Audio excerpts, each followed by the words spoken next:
Doctor గారు, tonsils సమస్యను తగ్గించే ఔషధం తయారు చేద్దామన్నారు కదా, ఎలాగో చెప్తారా? అలాగేనమ్మా.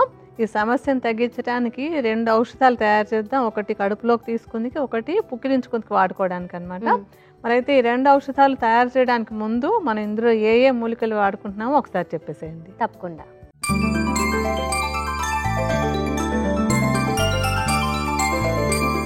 టాన్సిల్స్ సమస్యను తగ్గించే ఔషధం తయారీకి కావలసిన మూలికలు: తిప్పతీగ, యష్టి మధు, గుగ్గులు, పటిక, తేనె. కావలసిన మూలికలు చూసారు కదా. ఇక తయారీ విధానం డాక్టర్ గారిని అడిగి తెలుసుకుందాం. డాక్టర్ గారు, మరి తయారీ విధానం చెప్తారా ఇప్పుడు? అలాగేనమ్మా. మొట్టమొదట స్టవ్ వెలిగించి కొంచెం బాండీ పెట్టుకుందాం. ఇందులో 1 గ్లాస్ నీళ్ళు పోద్దాం. ఓకే. ఇది పట్టిక. ఈ పట్టిక ఏంటంటే యాంటీసెప్టిక్గా చక్కగా బాగా పనిచేస్తుంది అనమాట. ఈ పట్టికని చిన్న చిన్న ముక్కల్లాగా చేసేసి కొంచెం మూకుట్లో వేసి మనం పాప్కార్న్ పొంగినట్టుగా పొంగించుకోవాలి. అలా పొంగించుకున్నప్పుడు అందులో ఉండేటువంటి నీరంతా ఎగిరిపోతుంది. ఆ ఎగిరిపోయిన తర్వాత దాన్ని తీసేసి చేతితోటి ఒకసారి ప్రెస్ చేసేస్తే మనకి ఇలాగ పొడిలాగా వస్తుంది. దీన్నే పట్టిక భస్మం లేదా స్ఫటిక భస్మం అంటాం. ఈ భస్మాన్ని రెడీ చేసుకుని ఉంచేసుకోవాలన్నమాట. రెడీగా ఉంచేసుకొని ఎప్పటికప్పుడు ఈ టాన్సిలైటిస్ సమస్య ఉన్నవాళ్ళు ఎప్పటికప్పుడు పుక్కిలించుకోవడానికి ఈ పొడి రెడీగా ఉంచుకొని దీన్ని వాడుకోవాలి. అంటే నీళ్ళు బాగా మరిగిపోకలేదు, బాగా వేడిగా అయ్యేలాగా కాచుకుని ఆ నీళ్ళని ఒక కప్పులో వేసుకుందాం. అందులో ఈ పొడిని కూడా వేసి కలిపేసుకుని పుక్కిలించుకుందుకు వాడుకోవాలన్నమాట. 1 కప్పు తీసుకుందామా నీళ్ళు కలపడానికి. అందులో ఇది 1 అర చెంచాడు ఈ పటిక భస్మం చేసుకున్న దాన్ని వెయ్యాలన్నమాట. దానిలో ఇప్పుడు ఈ నీటిని అందులో పోసేద్దాం.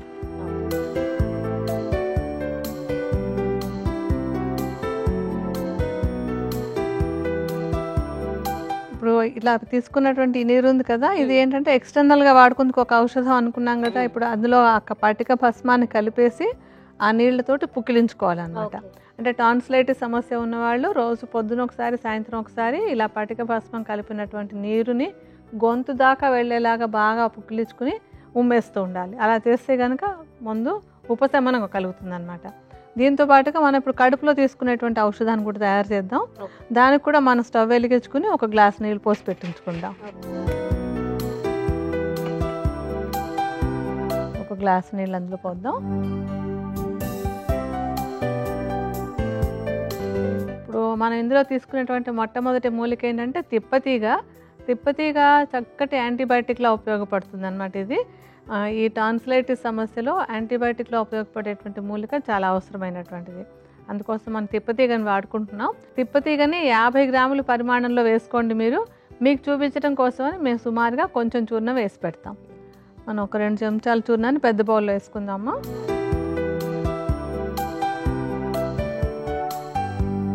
మన తర్వాత తీసుకునే మూలిక పేరు యష్టి మధు.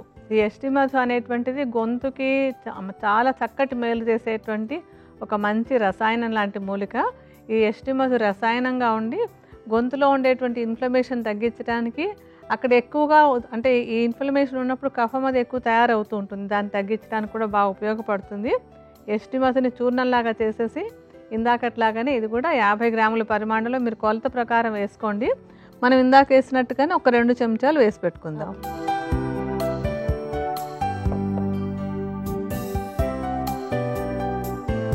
తర్వాత ఇందులో వేసుకునేటువంటిది గుగ్గులు. ఈ గుగ్గులు కూడా ఒక మంచి యాంటీబయాటిక్ లాగా ఉపయోగపడుతుంది ఇది. అలాగే యాంటీ ఇన్ఫ్లమేటరీ అంటాం. అంటే ఈ టాన్సిల్స్లో వచ్చినటువంటి ఇన్ఫ్లమేషన్ని తగ్గించడానికి కూడా ఇది చాలా చక్కగా ఉపయోగపడుతుంది. గుగ్గుల్ని శుద్ధి చేసినటువంటి దాన్ని తీసుకోవాలి. ఇప్పుడు మీకు చూపిస్తున్నాం కానీ ఇది శుద్ధి చేసినటువంటిది కాదు, ఇది శుద్ధి చేసినటువంటి గుగ్గుల చూర్ణం. ఈ శుద్ధి చేసిన గుగ్గుల చూర్ణాన్ని 50 గ్రాములు తీసుకోవాలి. మనం ఇందాకట్లానే ఇది కూడా 2 చెంచాలు ఆ బౌల్లో వేద్దాం.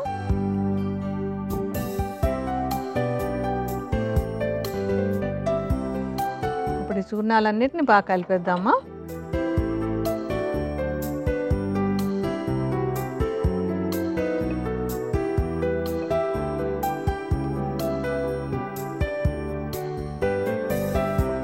అంటే అన్ని కలిపేస్తాం కదా, ఇలాగా ఒకసారి చూర్ణాలన్నింటినీ కలిపేసి పెట్టి ఉంచేసుకోవాలి. ఉంచేసుకుని ఎప్పటికప్పుడు కషాయం కాచుకుందుకు వాడుకోవాలన్నమాట. ఆ మిక్స్చర్ రెడీ చేసి ఉంచేసుకోవచ్చు. రెడీగా ఉంచుకున్నాను ఉంచుకుని ఇప్పుడు మనకి నీళ్లు మరుగుతున్నాయి కదా, ఇప్పుడు ఒక చెంచాడు చూర్ణాన్ని ఇందులో వేద్దాం. సరిపోతుంది, ఒక డోస్కి అనమాట అది. ఇప్పుడు దీన్ని ఏంటంటే సన్నటి పంట మీద సగం నీరు ఎగిరిపోయేంత వరకు మరిగించుకోవాలి.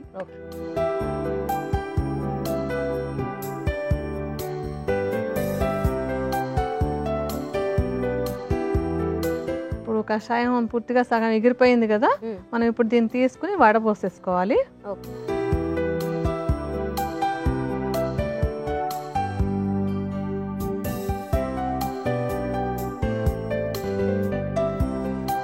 ఇలా వడబోసి పెట్టుకున్నాం కదా, ఈ కషాయం కొంచెం వేడి ఎక్కువగా ఉన్నప్పుడు ఆ వేడి తగ్గి కాస్త గోరువెచ్చగా అయ్యాక ఒక చిన్న చెంచాడు తేనెని అందులో కలిపేసేయాలి.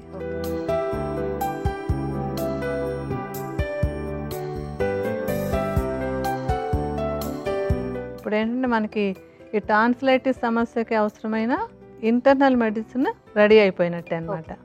డాక్టర్ గారు, మరి దీన్ని ఏ సమయంలో ఏ విధంగా తీసుకోవాలి?